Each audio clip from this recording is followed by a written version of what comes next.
The Ozarks are reaching sky high with expectations this season, taller than Mount Magazine for the Arkansas Razorbacks. The Hogs came in third in the SEC Preseason Poll. They are ranked 14th in the AP Top 25 and 14 rated in KenPom.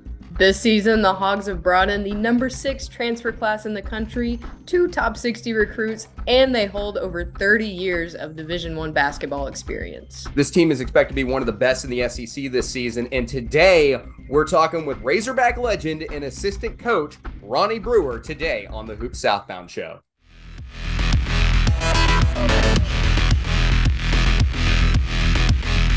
Today we are with Razorback great NBA first-round draft pick and the assistant coach for the Hogs, Ronnie Brewer. Coach, this season is a few weeks away. You got to be overly excited to start the year. How are you doing today?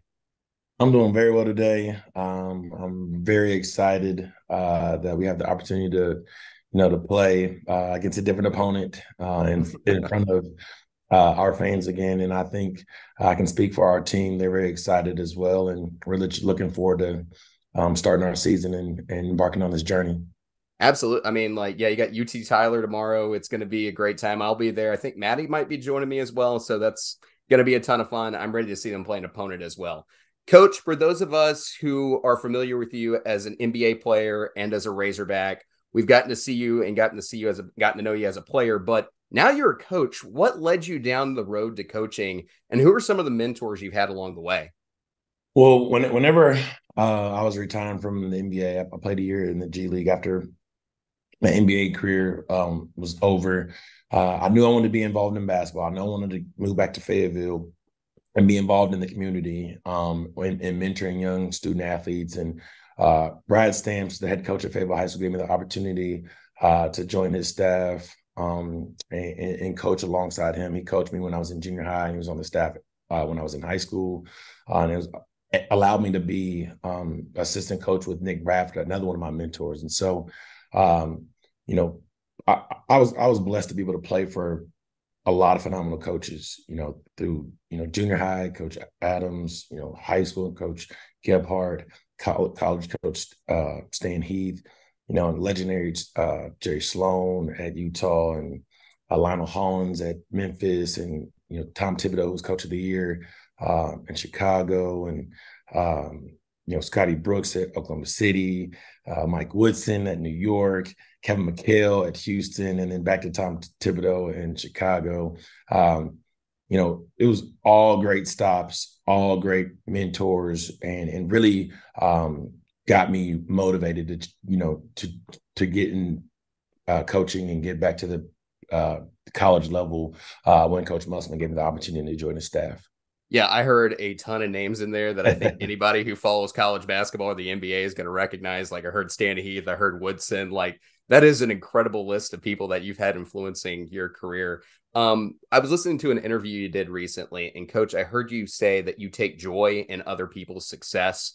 Mm-hmm. How does that attribute influence your coaching style? And this may be kind of a silly question, but do you ever see that rubbing off on your players or the other coaches around you? Absolutely. If you ever watch a Razorback game, you're going to see me on the sideline, very enthusiastic, celebrating, every person's success. If it's, our star player to, our 15th or 16th man. And I genuinely want that to rub off on our bench. It's actually one of our emphases is that, you want to celebrate your teammate's success. And, even as far as somebody checking out of the game, everybody on our bench stands up. Everybody gets a high five. Then you come back, usually sit next to me. I, try to tell you what you did wrong or what you need to improve on. And then, Coach Muscle get you back in the game. But we always want to teach positive body language. That's an emphasis that we like. And being the best teammate you could possibly be. And for me, celebrating your teammate's success, it goes a long way. And it's great team chemistry to allow your team to go far. It's a culture point. It really builds that success on the next guy onto the next guy. I love that. Maddie? Definitely. I think there's definitely something to say about that, especially when you see, your involvement with Jalen and Isaiah and Bobby Portis. Saw that picture. That was awesome from the other night. So, definitely builds longevity. And I think that's definitely a plus when it comes to player relationships. So you've been part of the staff since 2021, and in your time, you've helped build an incredible recruiting classes that have led the Hogs to both an Elite Eight and Sweet 16.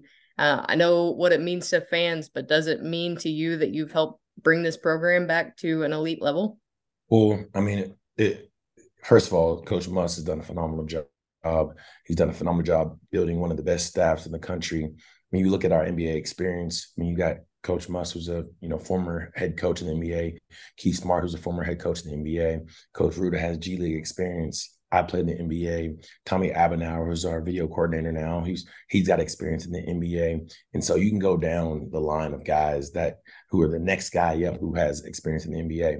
And so for us, it's all about building relationships, building bonds, and it's really ultimately culture. You know when you come here, you're going to come in as a young man, young boy, but you're going to leave as a man, not only on the court as far as your player development, but off the floor as well as your player development.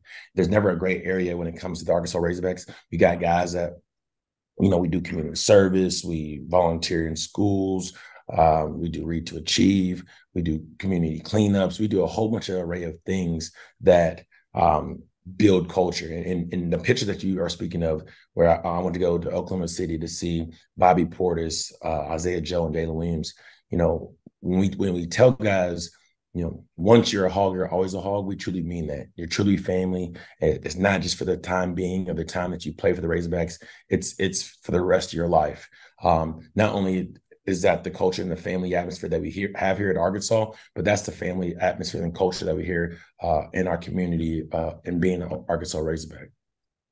Yeah, for sure. I'm going to have to buy more closet space because now my closet looks like an NBA store blew up because I try and buy every Razorback merch.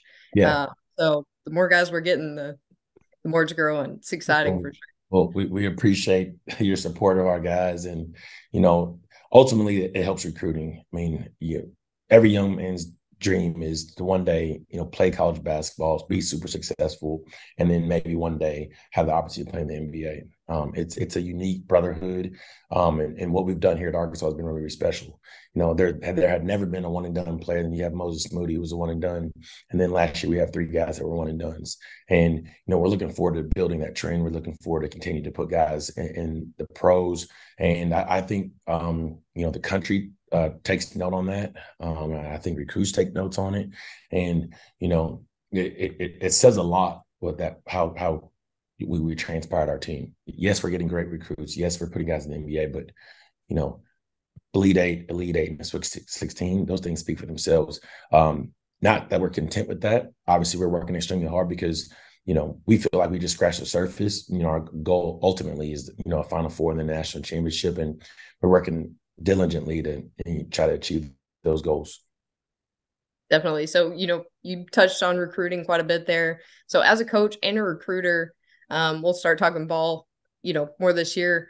One of the things we've heard from players like Layden Blocker is that you guys put together boards and charts, kind of show the players a glimpse of their future and how they're going to be able to get better at Arkansas. So what goes into making those for recruits?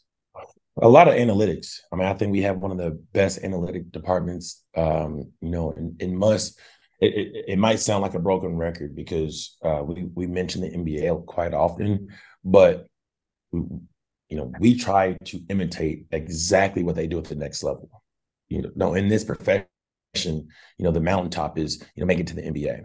And so if you're trying to make it to the NBA, why wouldn't we do exactly what they do in a mirror image in everything they do as far as marketing, as far as analytics, as far as player development, as far as travel? We don't stay as nice as hotels, but we stay in pretty nice hotels. We eat at pretty nice restaurants. We promote our program as if we were an NBA team. We promote the brand of the Arkansas Razorbacks and promote the brand of our student athletes. Off the floor, we try to provide them with different things as far as, financial literacy and, resume building, how to interview, different volunteer hours. So everything that we're touching on is we're trying to improve. But the vision board that we have is we take analytic numbers that, maybe they had in high school in in AU, or if you're a transfer, what you did in your previous school, we put them through a system, and then we come up with a goal that's we feel like it's obtainable and achievable, and we make it for our guys to, for them to keep as a something. Sometimes you got to look in the mirror and see, is it me? Am I doing enough? Am I doing enough to reach these goals? And it's a little motivation factor for our student athletes that, hey, man, I've got to do X, Y, and Z to try to achieve X, Y, and Z. I'm hearing exactly what you're saying. I'm loving, like, I'm with you. Why wouldn't you try to emulate the NBA when that's the goal of almost every player out there, trying to get to that next level. And so you've put together an amazing team this season, obviously full of guys who have that goal, and same as trying to win a national championship. Coach, what went into putting this team together for this season? Well, I think that after every season, you have to take a deep dive and look in the mirror and see, how can I be better as a person? And did I give my all? After you answer that, and after you self-reflect, you have to look at what do we need to improve on as a team? Why did we lose when we lost? What did that team have that was different than us? Baylor, they won a national championship. Why were they so effective on that run? They're defensively stronger, quicker, more athletic, across the board, 1 through 10, and they just dominated. It was a dominating force against teams, and we played really well, but we didn't think we were there enough. And then the following year, you have Duke, and they didn't win a national championship. They got beat, but they were bigger, stronger, faster than us. And so we were like, hey, the following year, and they had mixtures of young guys that were, allowed them to have success. Had a one and done guy. So the following year, we went kind of younger, and obviously had 3 one and done guys, and Ricky signed a second deal after the draft, making us 4 guys go to the NBA. But we lost to UConn, and again, they were bigger, stronger, faster. They executed better. They knocked down shots when they were open. And so we went to the drawing board. It's like, hey, when we got to get a more mature team. No knock on our freshmen last year. We loved what they did, and they'll always be a Razorback for life. But we went from being the youngest team in the SEC, and if not the country, to now this year's one of the older, more mature teams with more experience, and then added some young talent in Bay Fall and Layden Blocker. And so, and we also wanted to add guys that can stretch the floor out, stretch spacing, and knock down shots. There was teams last year that wasn't a zone team at all, and couldn't guard us man to man, so I had to switch the zone. And partially was we executed better man to man, and got the shots we wanted, but also we shot a low percentage from the 3-point line. And guys was like, we'll take our chances sitting in zone than having to guard a man to man. Now this year, we are more focused on improving our shooting, improving our spacing, and being the stable that we tip our cap on is being one of the better defensive teams in the country. And that's how we built our team. Is we need shooters, we need guys that can make plays, we need better scorers, we need bigger, longer, more athletic guys. And I think when you look at our roster, that's exactly what we got. I think that's an excellent point. You mentioned in there, you talked about Baylor, which they had a lot of experienced guard play in that run in 2021. And then you talked about UConn, a lot of shooters on this team. You've got a ton of great guards that it looks like on this roster, and a ton of great shooters as well, with a lot of experience. Now, there's, like I said, a lot of experience on this team. You mentioned it. But amongst all that experience, who's kind of emerging as a leader on this team right now, and how are they showing that to you? Well, I think it starts off with your point guard position, Ellis and Layden Blocker, Devo Davis, who play the point guard positions. They have to be our vocal leader, not only offensively but defensively. I think all 3 of those young men really stepped up. Devo's named, second team All SEC. He's been playing like Devo. He plays extremely hard. He competes every possession. And that's his calling card. Hey, when you play Arkansas, that you have a guy on the perimeter that's going to harass you night in, night out. And on the offensive end, guy that can make plays for himself, make plays for others, and has really improved his 3-point shot and 3-point percentage, and has really been a really good player for us. You got some of our transfers, and Caleb Battle, is coming back from injury. That's a guy that we're going to lean on to help us this year. Tremont Mark out of Houston, a guy that's been on a team, playing for Kelvin Sampson. His calling card is, what you're going to get when you get a guy from Houston. He's hard-nosed, tough, got grit, plays hard, defensively juggernaut. But he's also a guy that's improving his outside shot to be more of a consistent three-point shooter, and a guy that's got a phenomenal mid-range and get to the basket, either in isos or pick and rolls. I think that, having the return of Trevor Brazile is going to be really big for us. He was named first team All SEC. He's improved. He's got stronger. His three-point shots more consistent. And he's really looking forward to coming back and really helping our team. Jalen Graham is a guy that's a returner that we're looking forward to. He's had a phenomenal spring and summer. He really turned the corner of playing hard and being consistent and being an everyday guy. Kai Mitchell's one of our returning guys up front that we can depend on being a stable inside. I think one of our strong suits is our front court, but it's debatable because I think our backcourt is pretty talented as well. Like I said, Bayfall, talked to him. He's learning the game, plays extremely hard, rebound, block shot, rim runner, but it's polishing his game up and has a huge upside. And then we got guys like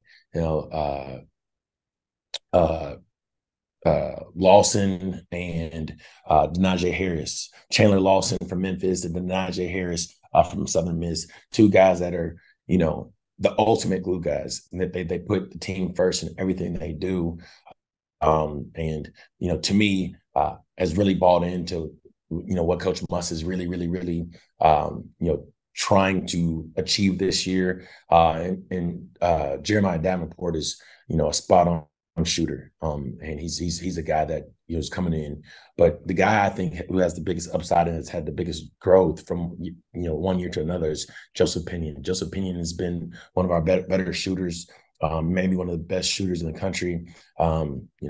Continually learning and evolving every day, improving his defense. And, I think he's going to surprise a lot of people when how consistent his shot is. And he's still athletic. And I like our team. I think that we have a chance to be really, really special. I'm trying to think if I missed anybody. Even Keon Minifield, who's sitting down, he's a huge bright spot in practice every day.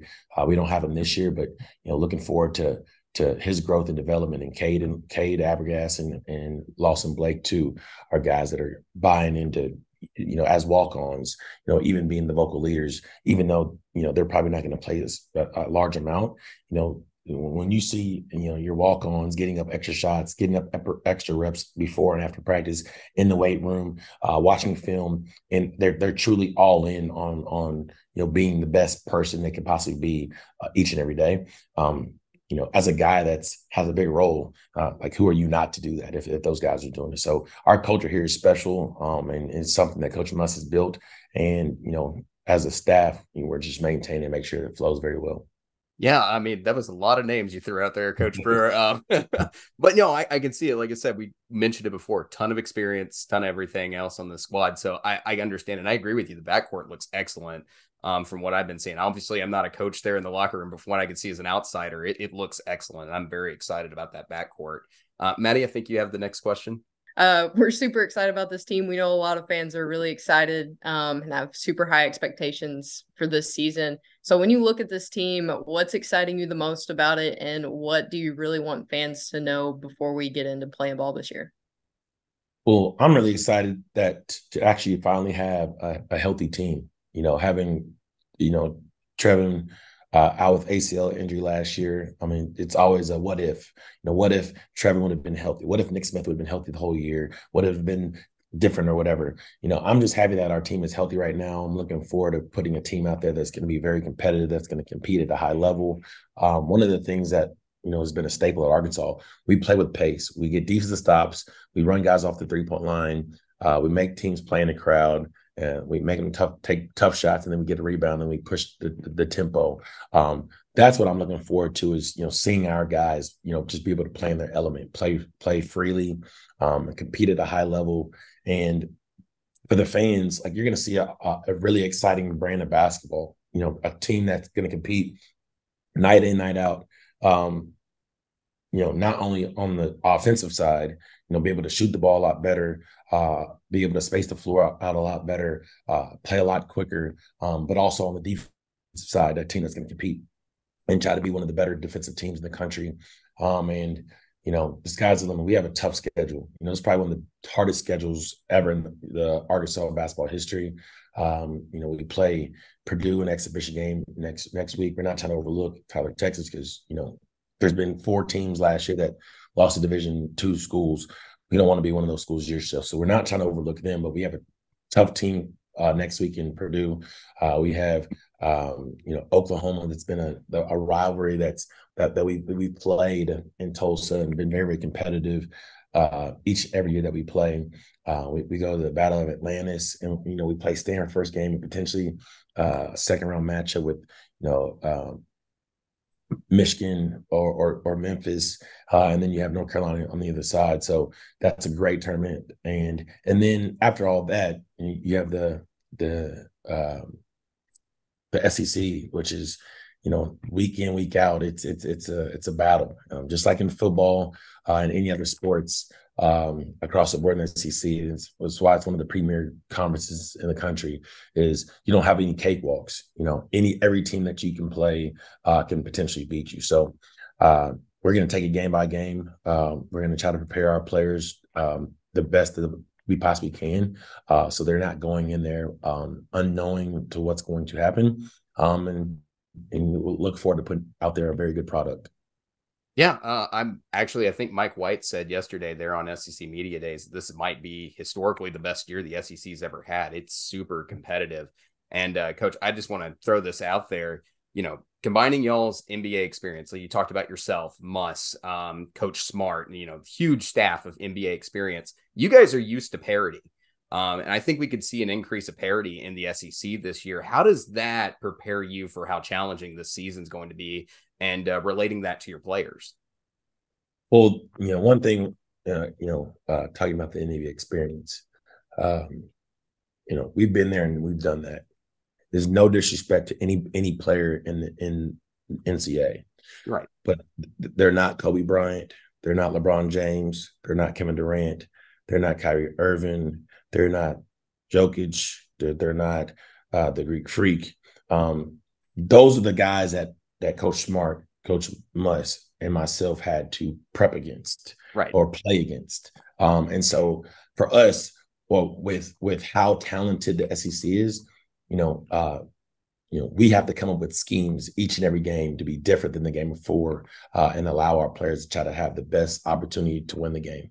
And so, with the more talent is more prep and more scouting, more coaching. And I don't think our staff is shying away from that challenge. I don't think our players are shying away from that challenge. And, we've got a lot of guys with chips on their shoulders, and it's no knock on any team or anything that anybody said. It's just, when they look in the mirror, I mean, Devo put his name in the draft and came back because, he wasn't ready and, didn't hear the feedback he wanted to. Ellis, tested the waters. He's coming from a team that was, maybe potentially one of the worst teams in NCAA last year. He has something to prove to be, can I do what I did last year on a winning team and make them become relevant and actually win? Caleb Battle, same exact situation at Temple. They weren't the worst team, but they weren't the greatest. He scored a high level, but can he do it at a higher conference with better competition? T. Mark, tested the waters. Was the third or fourth option at Houston. Can he come into a role where he's asked to do a little bit more, defend a little bit better, and be more of a leader? And then you got TB coming from injury. You've got Kai, who's a returner. You've got Jeremiah Davenport, who's a 1,000-point scorer, but can he do it on a team that can go have a deep run in the tournament? So there's a lot of storylines behind it, like a lot of guys who are all looking to take personal challenges and step their game up this upcoming season. I love it. Absolutely. You're right. There's a lot of great storylines here on this Razorback team this season. All right, Maddie, I think you're ready to ask the most serious question we've asked Coach Brewer today. Definitely, shifting gears here a little bit. Pun slightly intended. In your trek back to Fayetteville, you started the trucking company called Brew Crew Transportation. Yeah. Do you have your own CB handle? I do not. And unfortunately, I sold that company. But I was really like, once you like retire from your current your job that you've been basically doing your whole entire life. I played basketball my whole entire life. Started when I was in kindergarten. I had older brothers and sisters, just following them to the Boys and Girls Club, following them to their games. Played 8.5, 9 years in the NBA, 1 year in the G League. You kind of like, well, what am I going to do next? And so, I always wanted to get in some kind of business. So, I got in real estate, got into a whole bunch of different things, and was approached to do a trucking company. So I was all in on it and kind of was like, well, maybe I might need to switch into like actually getting my CDL and actually start hauling myself. And then ultimately I was like, man, that's not really what I was passionate about. And that wasn't my calling. And so like, got rid of it. Shout out to all the truck drivers because that's a tough job. It's a tough business. But glad I'm out of it and glad that I'm on this staff and working for Coach Musselman each and every day. Absolutely. I'm going to let you talk. Maddie's got another question about all the community service stuff here at the end, but I wanted to be able to let you wrap up with that today. But I do want to ask this question. Do you have a favorite moment from playing basketball at Arkansas? Favorite moment playing basketball at Arkansas. My favorite moment was my junior year. My freshman year, Anthony Black and I averaged the same amount of points, rebounds, assists, almost identical. Looking back when I was playing, I was asked to go to the NBA my freshman year. And I thought, hey, man, I don't think I'm ready. And this is just me personally. I was, not mature enough, wasn't washing my own clothes, wasn't able to cook and clean properly. I wasn't ready to go live somewhere in the United States by myself with, millions of dollars. My sophomore year comes and, I was bigger, stronger, faster, more athletic. Shout out to Kelly Lambert, who was our strength and conditioning coach, put me in a position to, thrive and, had a really, really good year, my sophomore year.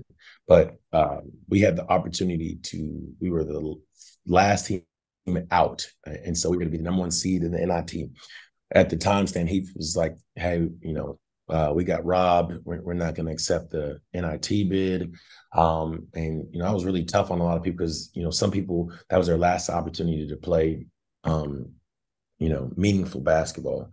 But I didn't want to end my career like that. And so I decided to come back my junior year. And I was really ready after my junior year. We made it to the tournament, got upset by Bucknell. But, that year we had to win a lot of games, like to get to the tournament. And so there was a stretch where we beat Tennessee on the road.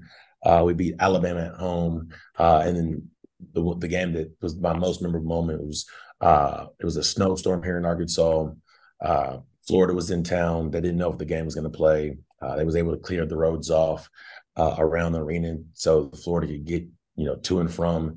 And, that team was so star-studded with, Joakim Noah, Corey Brewer, Al Horford, who's still in the NBA, Torian Green. You had Chris Richard coming off the bench, who also played in the NBA. That same team won back-to-back national championships, but we upset them at home in front of a crazy crowd that risked their lives coming to Bud Walton in a snowstorm to watch a basketball game. And so we won it in overtime. And, to this day, I'm still good friends with Joakim. We were teammates in Chicago. And, we joke about that whenever we talk to each other.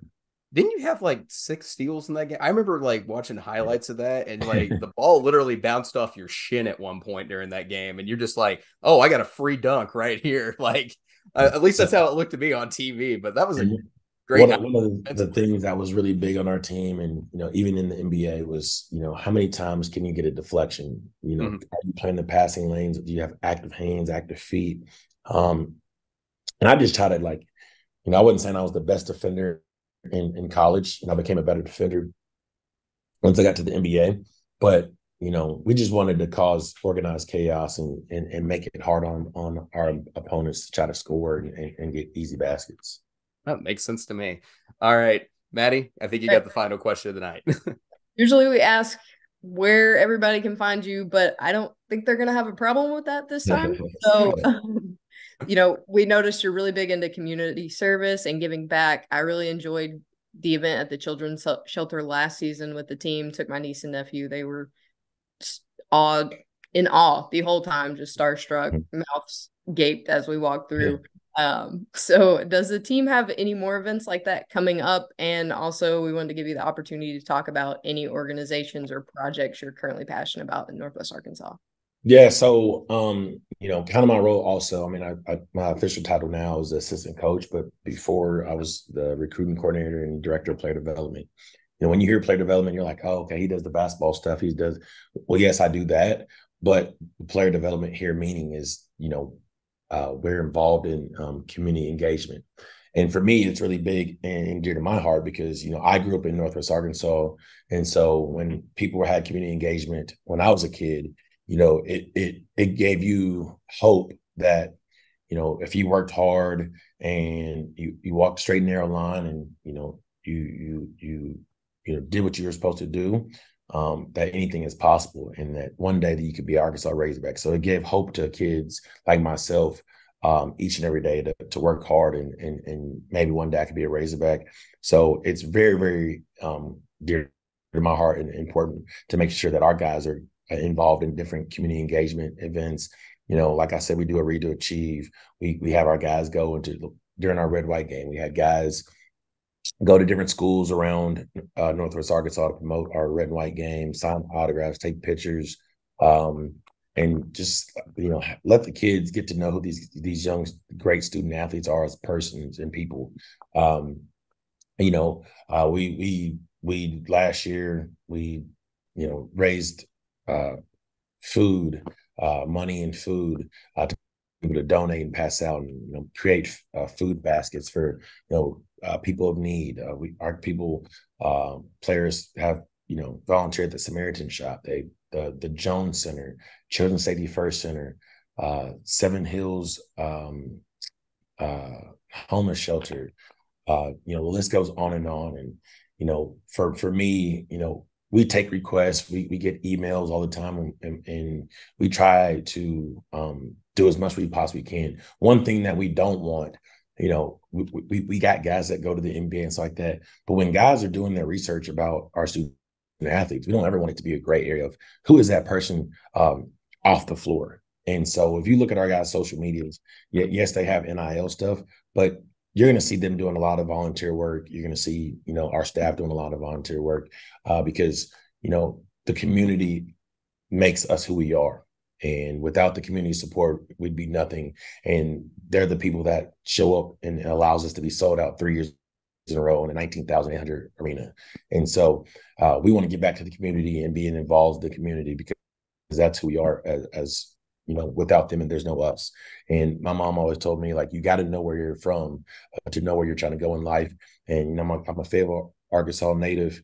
And, it's a blessing to allow our student athletes to be involved in this community because there's some great people in this community. I couldn't agree more, Coach. Growing young athletes and young men. I love that philosophy. I see it all the time on social media. I think Devo went back to his hometown of Jacksonville, which is my hometown area as well. I'm from the town just north of there. And he was giving back to the Titans basketball team there. So it's always outstanding to see the players giving back to the community out there. And, it's a great influence on the state of Arkansas. So thank you for being so passionate about community service because it means a lot to the people of Arkansas. And also, Coach, thank you for being here today. We really appreciate it. This was a fantastic interview. Thank you. I really appreciate you guys. Appreciate your time and allowing me to come on and speak with y'all today. That was fun. I really had fun talking to Ronnie Brewer. It was like I said, he's an interesting guy. Obviously, Razorback legend, NBA basketball player. And now he's, helping shape young athletes and everything else. And he gave us a little insight there into what the team's going to be like this season. Definitely kind of feel like I swallowed my tongue a little bit growing up watching him. Awesome that he came on the show. We really, really appreciate that. Super cool dude. It was great talking to him.